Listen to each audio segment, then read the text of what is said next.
Assalamualaikum warahmatullahi wabarakatuh. Kembali lagi dengan saya Anzalna Rahma Yasin, NIM 190311100112, mahasiswi Agroteknologi Universitas Trunojoyo Madura. Video ini dibuat untuk memenuhi ujian akhir praktikum manajemen sumber daya lahan. Materi yang akan saya bawakan yaitu materi pertemuan ke-7 mengenai cara perhitungan erosi melalui metode USLE. Erosi. Apa itu erosi?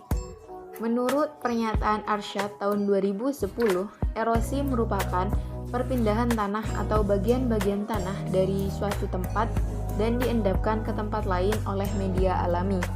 Erosi dapat menyebabkan penurunan kemampuan lahan atau yang lebih dikenal dengan degradasi lahan akibat hilangnya unsur hara dan kedalaman solum serta penurunan kemampuan tanah untuk meresap air atau infiltrasi.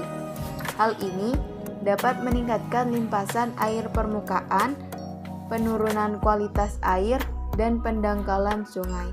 Erosi akan semakin besar jika curah hujan yang terjadi semakin tinggi. Gambaran singkat mengenai proses terjadinya erosi. Ketika air hujan mengenai kulit bumi, maka secara langsung akan menyebabkan hancurnya agregat tanah. Hancuran agregat tanah ini akan menyumbat pori-pori tanah dan mengakibatkan kemampuan infiltrasi berkurang. Akibat lebih lanjutnya yaitu akan terbentuk aliran di permukaan tanah yang disebut dengan limpasan permukaan. Limpasan permukaan yang telah terbentuk memiliki kemampuan untuk mengikis dan mengangkut partikel-partikel tanah yang telah dihancurkan menuju tempat yang lebih rendah. Penghilangan dan pelepasan partikel tanah ke dalam aliran sampai terbawa sebagai sedimen di bagian hilir. Besar dan kecepatan limpasan hujan sangat tergantung dari kemiringan tanah dan kapasitas infiltrasi itu sendiri. Selanjutnya yaitu faktor-faktor penyebab terjadinya erosi. Yang pertama yaitu faktor iklim. Faktor iklim yang paling dominan dalam mempengaruhi erosi adalah curah hujan. Sifat-sifat hujan akan menentukan besarnya erosi. Lama kejadian hujan, jumlah hujan merupakan faktor yang paling berpengaruh terhadap jumlah aliran permukaan.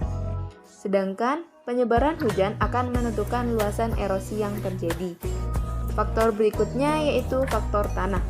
Tanah merupakan faktor penting yang menentukan besarnya erosi. Faktor-faktor tanah yang berpengaruh antara lain yaitu ketahanan tanah terhadap daya rusak dari luar, baik oleh pukulan air hujan maupun limpasan permukaan. Yang kedua yaitu kemampuan tanah untuk menyerap air hujan melalui infiltrasi dari perkolasi. Faktor berikutnya yaitu faktor topografi. Topografi merupakan faktor penting yang mempengaruhi aliran permukaan dan erosi. Faktor ini meliputi kemiringan lereng, panjang lereng, serta bentuk lereng. Erosi akan meningkat dengan bertambahnya kemiringan dan panjang lereng pada intensitas hujan yang tinggi. Tetapi, erosi akan menurun dengan bertambahnya panjang lereng pada intensitas hujan yang rendah. Lereng yang cembung umumnya tererosi lebih besar daripada lereng yang cekung. Faktor terakhir yaitu faktor vegetasi. Pengaruh vegetasi terhadap aliran permukaan dan erosi terutama ditentukan oleh kemampuannya menutup permukaan tanah. Keefektifan vegetasi dalam menekan aliran permukaan dan erosi dipengaruhi oleh tinggi tajuk, luas tajuk, kerapatan vegetasi, serta kerapatan perakaran. Berikutnya yaitu cara perhitungan erosi melalui metode USLE. Model pendugaan yang banyak digunakan, termasuk di Indonesia, adalah model prediksi erosi Universal Soil-Lash Equation atau USLE.